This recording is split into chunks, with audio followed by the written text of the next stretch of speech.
اسلامی عقائد میں سے نا ایک بنیادی عقیدہ آخرت ہے۔ جن چیزوں پر انسان ساری زندگی اعمال کرتا ہے وہ چیزیں ہوتی ہیں جو اس کے عقیدے میں شامل ہوتی ہیں۔ عقیدہ جس طرح کا ہوتا ہے اسی طرح کا انسان عمل کرتا ہے۔ جو اس کی سوچیں ہوتی ہیں، جو افکار ہوتے ہیں، اسی طرح اپنے شب و روز گزارتا ہے۔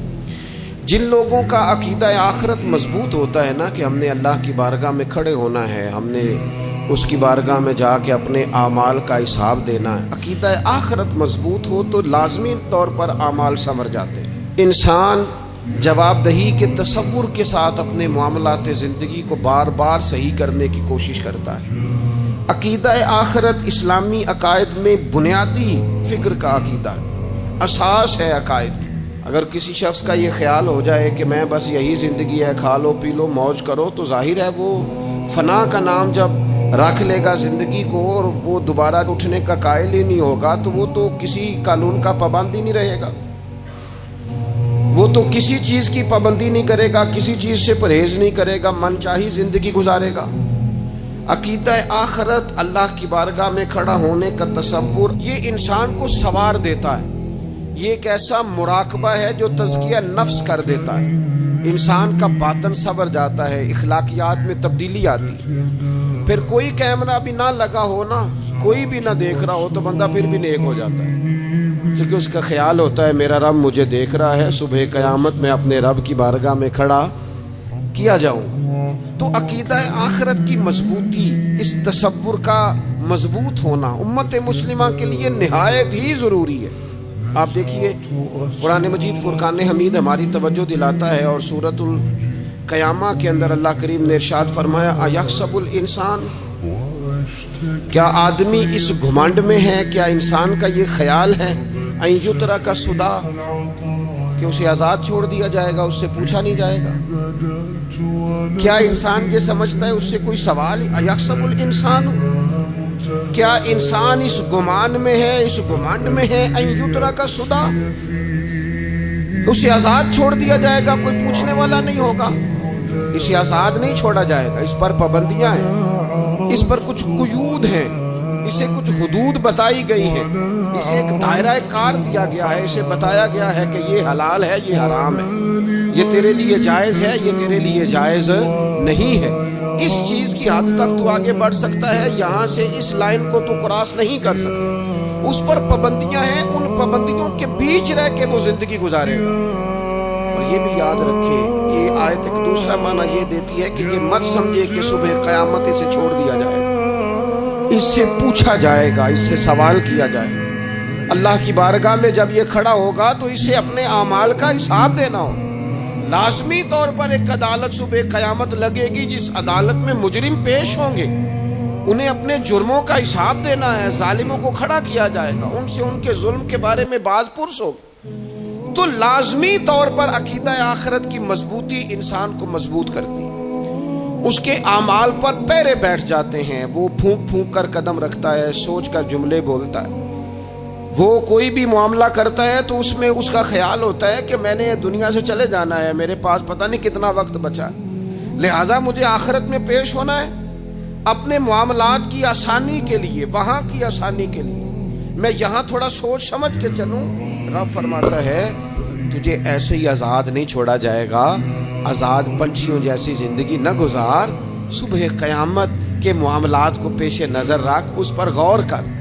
یہ تصور گھر کے باہر بھی پورا مضبوط ہونا چاہیے اور گھر کے اندر بھی پورا مضبوط ہونا چاہیے۔ انسان اپنے مالک سے ڈرے اور قیامت کے دن اس کی بارگاہ میں حاضری کا یقین رکھے، اور وہ یاد رکھے کہ یہاں جو کچھ وہ دیکھے نا، بچوں کو استاد پڑھاتا ہے، محنت کراتا ہے، اگر بچے نہیں پڑھتے تو ڈانٹتا بھی ہے، سمجھاتا بھی ہے، قائل بھی کرتا ہے، اور جب وہ آخری بات کرتا ہے تو پھر وہ پتہ کیا کہتا ہے؟ چلو ٹھیک ہے، اگر نہ پڑھو گے تو امتحان تو آنا ہی ہے نا، رزلٹ تو آنا ہے، پیپر میں بیٹھو گے نہیں آئے گا، فیل ہو جاؤ گے۔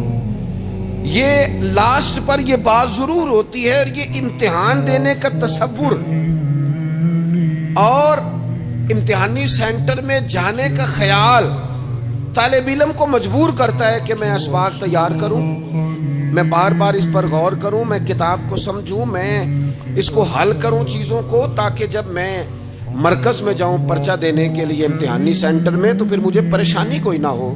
بس سمجھانے کے لیے بات عرض ہے کہ یہاں لوگوں کو بتایا جاتا ہے، قائل کیا جاتا ہے یہ حلال ہے، یہ حرام ہے، یہ تیرے لیے ٹھیک نہیں ہے، یہ تیری حدود ہیں، یہ تیرے قیود ہیں، یہ تیرا دائرہ کار ہے۔ لیکن اگر پھر بھی کوئی بندہ باز نہ آئے، پھر بھی کوئی شخص باز نہ آئے، پھر اس کو کہا جائے گا صبح قیامت اللہ خود حساب لے لے گا، پھر تجھے مالک اپنے سامنے کھڑا کرے گا، ثم لتسألن یومئذ عن النعیم، پھر وہ تجھ سے ایک ایک نعمت کے بارے میں سوال کر لے گا، پھر تجھے جواب دینا ہوگا۔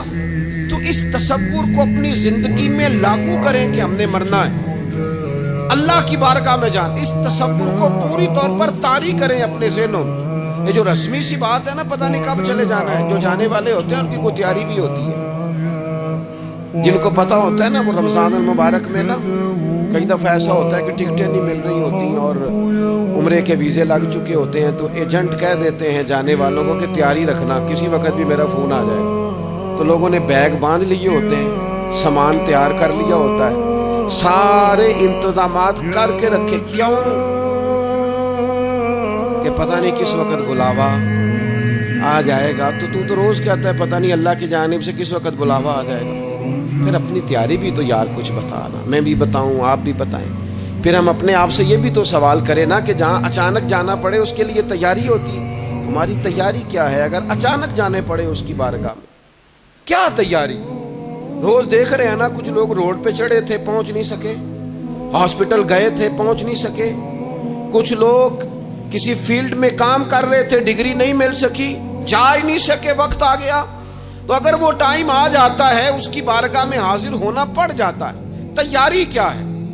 نبی پاک علیہ الصلوۃ والسلام گھر کے اندر اپنے گھر والوں کی تربیت کے لیے اور تعلیم امت کے لیے ایک دعا مانگتے تھے۔ حضرت عائشہ صدیقہ کہتی ہیں حضور دعا مانگتے تھے، مشکات میں موجود ہے۔ کیا دعا تھی؟ اللہم حاسبنی حسابا یسیرا، اے اللہ ذرا حساب آسان کر کے لینا۔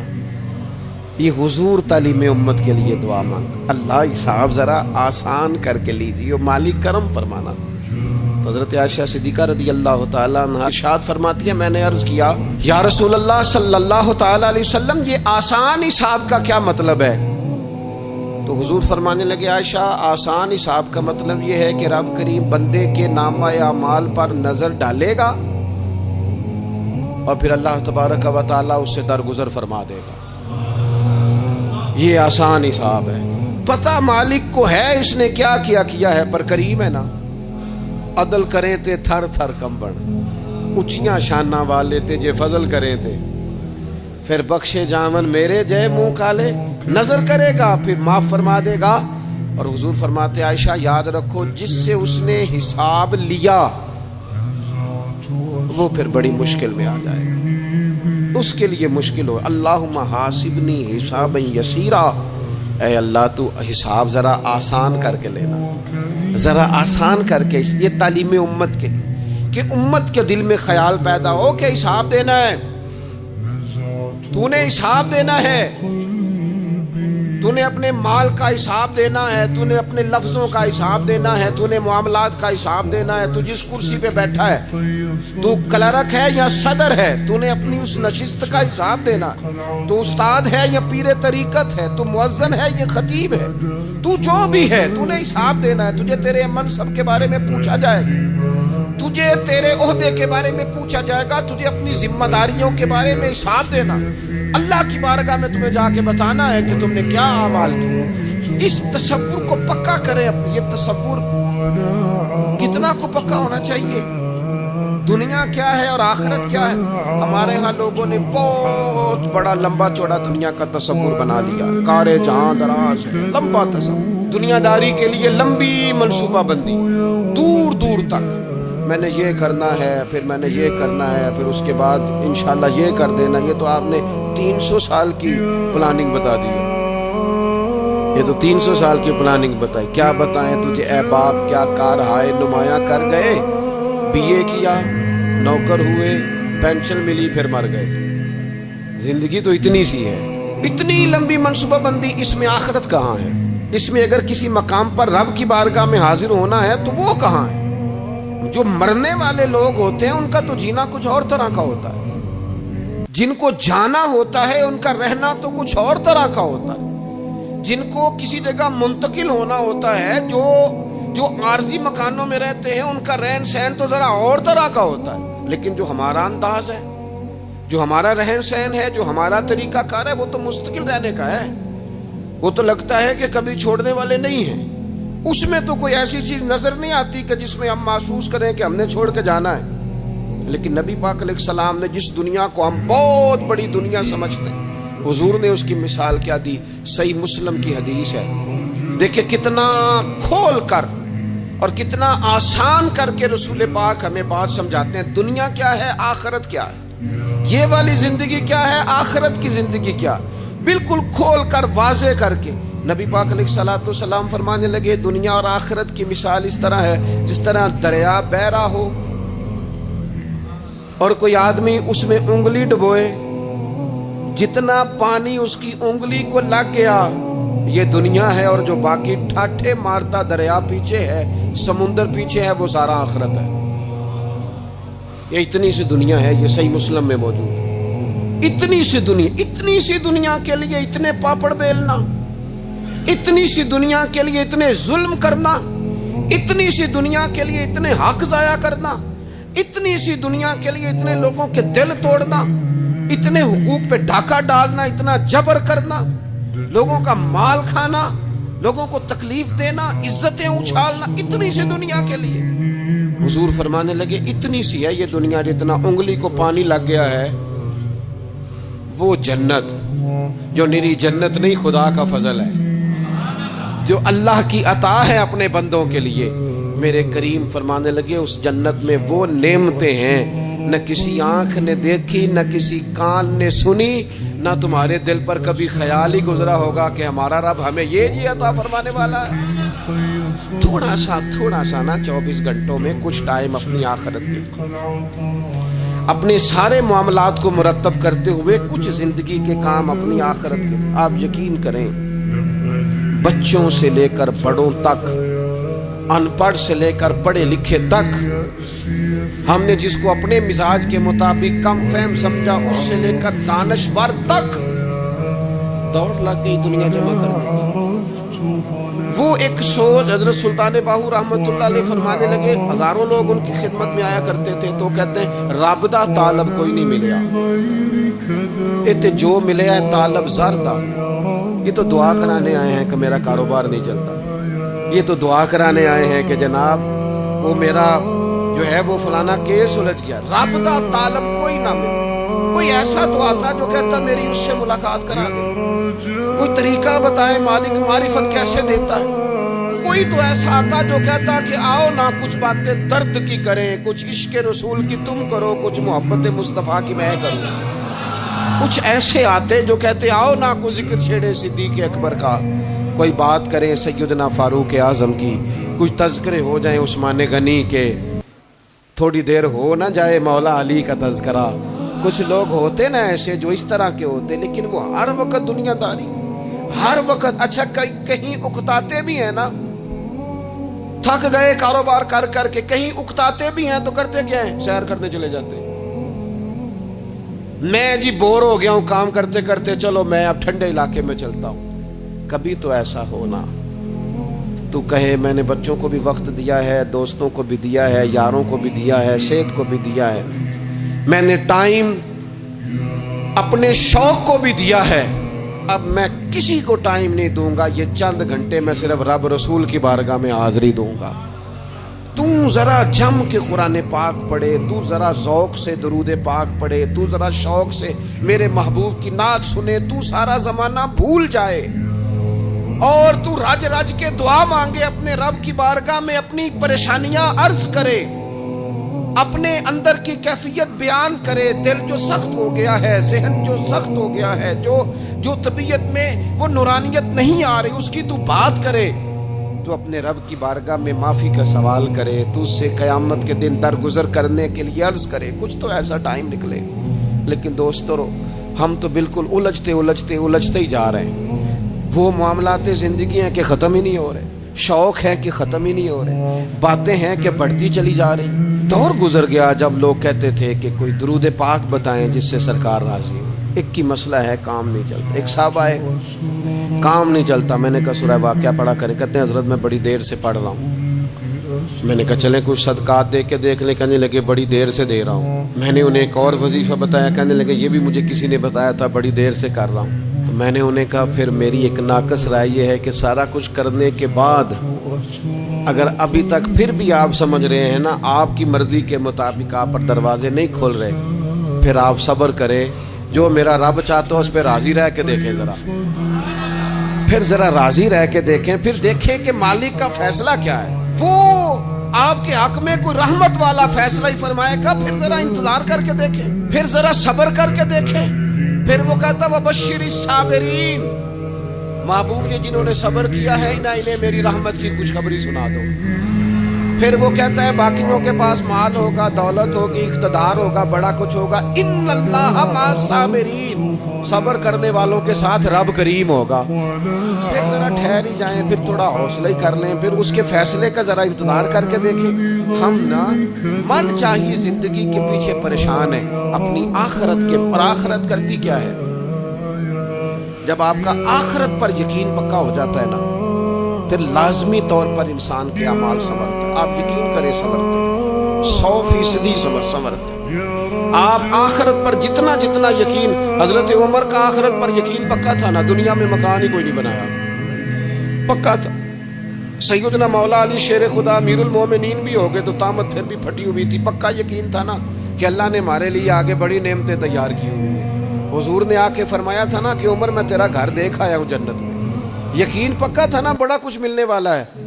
تو جن لوگوں کا پکا ہونا کہ میرا دیش میں گھر ہے، وہ پردیس میں بلڈنگیں نہیں بنایا کرتے، ان کو پتا تھا کہ ہمارے دیش میں گھر بنے ہوئے، لہٰذا یہاں وہ کسی پریشانی کا شکار۔ اور دوسرا جب بندے کا آخرت پر یقین پکا ہو جاتا ہے نا، ایک بات آپ نے ضرور ذہن میں رکھنی ہے، ہمارے محدثین نے لکھا ہے جس بندے کا صرف دنیا داری میں جینے کا مزاج ہو جاتا ہے نا، وہ بزدل ہو جاتا ہے، اور جس کا خیال ہوتا ہے نا زندگی عارضی ہے، صبح قیامت دوبارہ اٹھوں گا، وہ بندہ بہادر ہو جاتا ہے۔ جس کا خیال ہے نا یہی کچھ ہے، کھا لو پی لو، بس یہ زندگی ختم ہو گئی تو ختم ہو گئی، مر گئے تو مر گئے، ختم ہو گئے، فنا ہو گئے، ان لوگوں کا مزاج بزدلانہ ہو جاتا ہے، جرت مند نہیں رہتے۔ اور جن کا یہ خیال ہوتا ہے نا مرنے کے بعد بھی اٹھنا ہے، ایک نئی زندگی اللہ عطا کرے گا، وہ لوگ پھر موت سے گھبراتے نہیں، انہیں مرنے سے ڈر نہیں لگتا۔ پھر موت کا لفظ کوئی بندہ سنا کہ انہیں بلیک میل نہیں کر سکتا، وہ بندے طاقتور ہو جاتے، باہمت ہو جاتے۔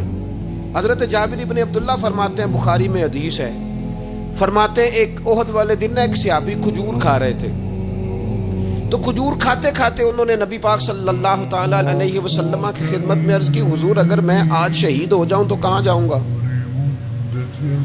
تو محبوب فرمانے لگے میرا رب اپنے فضل سے تجھے جنت عطا کرے گا۔ حضرت جابر ابن عبداللہ رضی اللہ تعالیٰ عنہ فرماتے اس بندے نے کیا کیا، اس نے نا کھجور جتنی کھا لی تھی کھا لی، باقی نکال دی منہ سے، تلوار لی، میدان میں گئے، شہید ہو گئے۔ سبق ہمیں کیا دیا؟ کہنے لگے جب مرتے ہی اللہ تعالیٰ جنت عطا کرے گا، پھر کھجور کھاتے کھاتے رہنے والی دیر بھی کیوں کرنی ہے؟ پھر چھوڑو، جنت میں جا کے اللہ کے دیے ہوئے انعام کھائیں گے۔ کھجور کھانے کی بھی دیر برداشت نہیں کی، یہ آخرت کا اجر، آخرت میں رب کی بارگاہ میں کھڑے ہونے کا تصور بندے کو طاقتور کر دیتے۔ وہ بزدل، اقبال کیا کہتے ہیں؟ اقبال کہتے ہیں موت کو سمجھے ہیں غافل اختتام زندگی، یہ ہے شام میں زندگی، پھر صبح دوام زندگی۔ اور حضرت بلے شاہ بھی بول پڑے، وہ کہنے لگے عرش فرشتے بانگاں ملیاں مکے پہ گئے شور، بلے شاہ آسان نہیں مرنا، یہ تے مر گیا ہی کوئی اور، یہ تو کسی اور۔ پھر ایک اور درویش بولے، وہ کہنے لگے بارش شاہ او کدو مر دے، وارث شاہ او کدوں مردے جنہ کیتیاں نیک کمائیاں نے، وہ تو اللہ کی بارگاہ میں انعام پاتے ہیں. ایک پل ہے موت، اس پل سے گزرتے ہیں، پھر رب کا فضل انہیں ملتا ہے. میں کئی دفعہ کہہ چکا ہوں، پھر کہتا ہوں، یہ جب بہت ٹینشن بڑھ گئی نا، ڈپریشن بہت بڑھ گیا، کووڈ-19 کے دن تھے، کرونا کے، تو مجھے ایک سرکاری ادارے میں بلایا گیا جہاں اس عملے کو میں نے گفتگو کرنی تھی، اس عملے سے جو مریضوں کو دیکھ رہا تھا. کہنے لگے مجھے وہاں کے جو ہیڈ تھے، کہنے لگے پیر صاحب بڑا ڈپریشن بڑا ہے، لوگ ڈر رہے ہیں. وقتی طور پہ خوف بھی بڑا تھا. تو میں نے ایک صاحب سے وہاں کہا کہ اتنا خوف کس بات کا؟ کہنے لگے جی مجھے تو زیادہ ہجوم آ جائے تو میرا سانس نہیں نکلتا، تو قبر میں تو کھڑکی کوئی نہیں، تو تصور سوچ سوچ کے میں ڈرتا ہوں. تو میں نے کہا ڈاکٹر صاحب، ماں کے پیٹ میں جو رب آکسیجن دیتا ہے وہ قبر میں بھی دے گا. تو انہوں نے آپ کی طرح سبحان اللہ نہیں کی، کیونکہ وہ ڈاکٹر صاحب تھے نا. سیانے بندے کو سمجھانا بھی کافی سیانے بندے کا کام ہے، وہ زیادہ سیانے تھے. لیکن نا سوتے کو جگانا تو کام ہے، اور اگر جاگتے کو جگانا پڑ جائے تو بہت مشکل کام ہوتا ہے. وہ ڈاکٹر صاحب تھے. وہ کہنے لگے جی حضرت صاحب، وہ تو ماں سانس لیتی ہے تو وہ بچے کو جاتا ہے، وہ آکسیجن ماں کے سانس کی بنیاد پہ ملتی ہے، تو قبر میں وہ کیسے ہوگا؟ میں نے کہا چلیں ٹھیک ہے ڈاکٹر صاحب، آپ کی یہ دلیل بھی مان لیتے ہیں. وہ جو انڈے سے بچہ نکلتا ہے، وہ چاروں جانب کوئی سوراخ ہوتا ہے؟ ڈاکٹر صاحب نے قلم چھوڑ دیا، رکھ دیا. میں نے کہا چلو یہ بھی بتاؤ زندہ ہی نکلتا ہے؟ کہنے لگے بالکل. تو میں نے کہا سونا بھی نکلتا ہے؟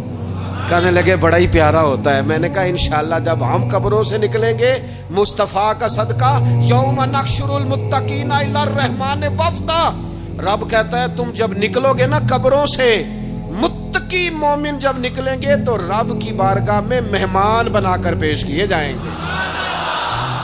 اے رب دے پرونے ہون گے قیامت میں، وہ مہمان بنا کر پیش کیے جائیں گے اللہ کی بارگاہ، مہمان بنا کر. دوستو، قبر صرف دوزخ کا گڑھا نہیں ہے، دوزخ کا گڑھا بھی، لیکن اس کے لیے جس نے دنیا میں رہ کے صرف دنیا کٹھی کی، آخرت کے لیے جمع کچھ نہیں کیا، اور جس نے یہاں رہ کے وہاں کے لیے کوشش کی، صبح سے شام تک ڈرا کہیں میرا رب ناراض نہ ہو جائے، کہیں حضور کی بتائی ہوئی حدیں معاذ اللہ مجھ سے کراس نہ ہو جائے. جس نے محتاج زندگی گزاری، اس کی قبر گڑھا نہیں، کھڈا نہیں، بلکہ حضور فرماتے ہیں روضۃ من ریاض الجنہ، اس کی قبر تو باغ ہے، باغ. ایک منٹ کے لیے صرف سوچنا، بندہ فوت اور سیدھا اسے باغ میں چھوڑا ہے کوئی، باغ ہے قبر، باغ. اور باغ بھی معمولی نہیں، معمولی کیاری نہیں، روضۃ من ریاض الجنہ، جنت کے باغوں میں سے باغ. اور باغ اتنا سونا ہے جس میں آنکھ کھلے گی تو پہلی زیارت ہی مدینے والے رسول کی نصیب ہوگی. خوف آتا ہے وہاں جاتے ہوئے. پہلے بھی میں نے کہا تھا، پھر کہتا ہوں، وہ مرحوم آسی نے کہا تھا آج پھولے نہ سمائیں گے کفن میں آسی، وہ قبر کی رات ہے ان سے ملاقات کی رات، آج تو ملاقات. تو یہ جو عقیدہ آخرت ہے یہ انسان کو بزدل نہیں کرتا، بہادر کر دیتا ہے. جو لوگ عقیدہ آخرت نہیں رکھتے بزدل ہو جاتے ہیں، اور لازمی طور پر بزدل ہو جاتے ہیں. اسی طرح یہ جو عقیدہ آخرت ہے یہ صبر و تحمل پیدا کرتا ہے انسانی زندگی میں، ٹھہراؤ پیدا کرتا ہے. انسان محسوس کرتا ہے کہ کل دنیا یہ نہیں، آگے بھی اللہ بڑا کچھ عطا فرمانے والا ہے. اس کے مزاج کے اندر تحمل، بردباری، سکون رہتا ہے. یعنی نہیں بھی اگر کسی مظلوم کو انصاف مل سکا دنیا میں تو وہ پھر بھی بے صبرا نہیں ہوتا، وہ ٹھہراؤ کا شکار ہے. اسے پتا ہے قیامت کے دن بھی ایک عدالت لگے گی، اللہ کی بارگاہ میں جانا ہے. نبی پاک علیہ الصلوۃ والسلام نے فرمایا اگر سینگوں والی بکری نے بغیر سینگوں والی بکری کو تکلیف دی ہوگی تو قیامت کے دن اسے بھی بدلہ دینا پڑے گا. تو یہ تحمل پیدا کرتا ہے انسان کو، ایک حوصلہ ہوتا ہے کہ ساری عدالتیں یہاں نہیں، قیامت میں بھی لگنی. جب انسان عقیدہ آخرت رکھتا ہے نا تو پھر اس کے لیے نا رب کے رستے میں خیرات کرنا بڑا آسان ہو جاتا ہے. پھر نہ وہ محسوس کرتا ہے کہ میں نے سارا کچھ یہاں کے لیے جمع نہیں کرنا، کچھ میں نے وہاں کے لیے بھی جمع کرنا ہے. وہ پھر اپنی آخرت کے لیے کچھ نہ ایک بینک آخرت کا بھی بنا لیتا ہے، اس میں بھی کچھ نہ کچھ جمع کراتا رہتا ہے. اسے پتا ہوتا ہے کہ میں نے اللہ کی بارگاہ میں حاضر ہونا ہے، وہاں کی بھی کچھ نہ کچھ تیاری. نبی پاک صلی اللہ تعالی علیہ وسلم نے بکرا بھیجا گھر میں ذبح کرنے کے لیے، تو سرکار تشریف لائے سر شام، تو فرمایا کیا بنا؟ عرض کی یا رسول اللہ صلی اللہ تعالی علیہ وسلم سارا بانٹ دیا ہے، محلے داروں میں، رشتہ داروں میں، غریبوں میں سارا بانٹ دیا، بکرے کی ایک دستی صرف بچی ہے، آپ کے لیے رکھی ہے۔ تو حضور نے توجہ کیا دلائی، محبوب نے کس طرف رخ کیا؟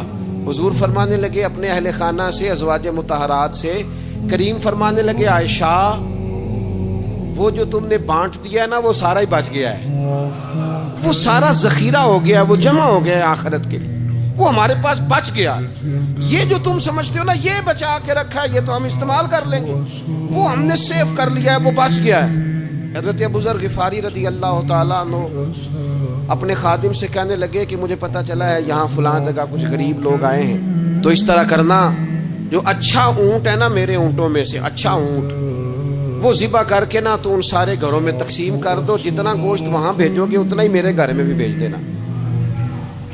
آپ کا وہ خادم کہتا ہے میں نے اپنی سمجھ کے مطابق اچھا اونٹ ذبح کر کے گوشت بنا کے میں نے بانٹا، اور میں نے اس طرح کیا کہ وہ حضرت ابو ذر غفاری کے گھر بھی اتنا ہی گوشت بھیجا جتنا تمام غربا کے ہاں میں نے بانٹا تھا۔ شام کو جناب ابو ذر غفاری اپنے اونٹوں کے باڑے میں آئے جہاں باندھا کرتے تھے اپنی حویلی میں، تو آ کے دیکھا کہ وہ سرخ بہترین اونٹ جو سب سے بہترین تھا وہ تو کھڑا ہے۔ تو آپ اپنے خادم سے کہنے لگے میں نے تمہیں کہا تھا جو سب سے اچھا ہے اس کو ذبح کرنا، تو وہ کہنے لگا حضور وہ باقیوں میں سے سب سے اچھا تھا، اس سے ہی تھوڑا سا کمزور تھا، اور یہ تو آپ کی سواری کے لیے ہے، یہ تو آپ کے کام آتا ہے، اس پہ تو آپ سفر کرتے، اس لیے میں نے اسے چھوڑ دیا، اور اس کے بعد جو سب سے اچھا تھا وہ میں نے ذبح کر دیا۔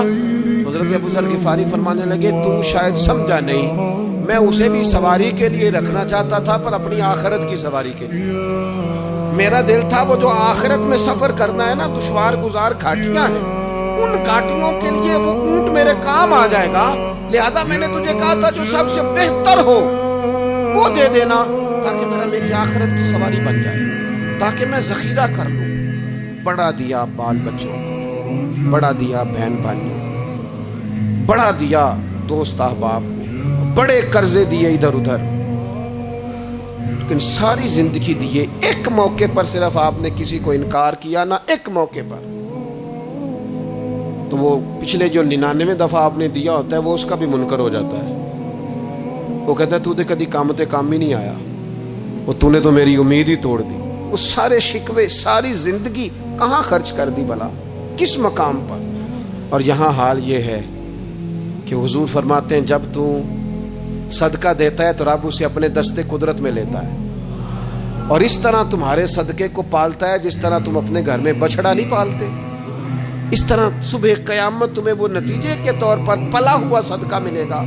ہم اپنی آخرت کو چونکہ اس لیول پر یقین نہیں لاتے الا ماشاءاللہ، لہٰذا اس کی تیاری کے لیے ذخیرہ نہیں کرتے، اپنی آخرت کی تیاری کے لیے ذخیرہ کریں اور کوشش کریں کہ اور یہ عقیدہ اپنی اولادوں میں، اپنے متعلقین میں، اپنے احباب میں اس کو راسخ کریں، کوئی نہ کوئی بات عقیدہ آخرت کی، قیامت کی ضرور اس کا تذکرہ کریں، ان باتوں کو اپنی زندگی کا حصہ بنائیں۔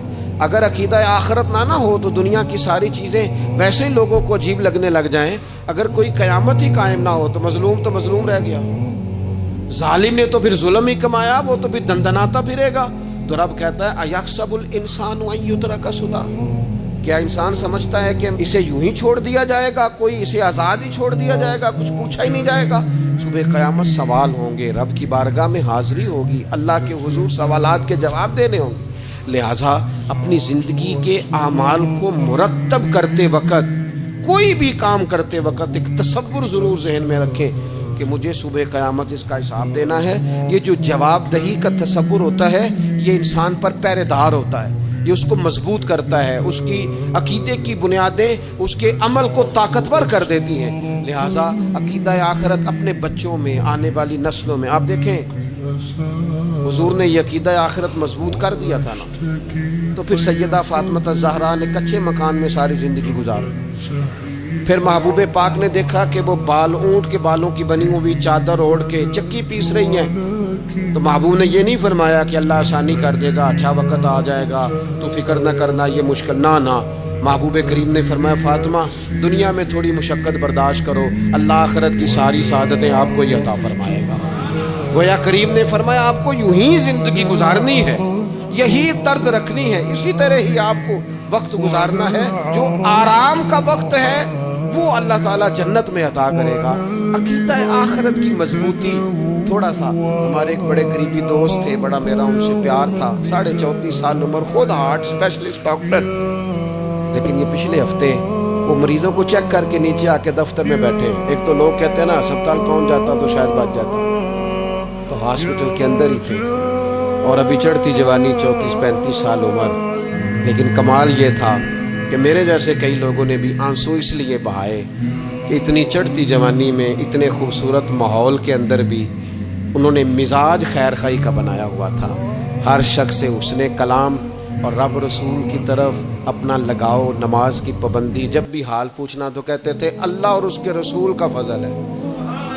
تو اپنی زندگی میں جن لوگوں کا تصور آخرت مضبوط ہو جاتا ہے وہ کئی دفعہ جلدی بھی سمٹ کر چلے جائیں تو ان کے حق میں رحمت والے فیصلے ہوتے ہیں۔ اللہ تعالی ہمیں سمجھنے کی توفیق عطا کرے۔